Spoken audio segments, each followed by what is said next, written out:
నేను ఇందాక చెప్పాను కదా మా పొలం పక్కన చెరువు ఉంటుందని. అదే దేవుని చెరువు.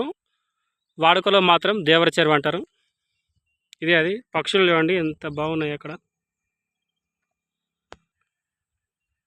ఊర్లో ఒక చెరువు ఉంటే అన్ని జీవరాశులకు ఒక ఆధారం. చెరువుపై బతికేవారు చాలామంది ఉంటారు. చేపలు పట్టేవాళ్ళు కావచ్చు, పశువులు కావచ్చు, పక్షాదులన్నీ. ఇదేంటి ఇక్కడ? ఓహో, బ్రతుకమ్మ పండుగ వస్తుంది కదా. మన తెలంగాణ ఆడపడుచులు ఇక్కడ వచ్చి బతుకమ్మలు వేస్తారు లాస్ట్ రోజు. అందుకే ఇదంతా ముస్తాబవుతుంది కట్ట మొత్తం. ఇక్కడ నుంచి ఇక్కడ ఇక్కడ పక్కన తిరుగుతల్లి విగ్రహం.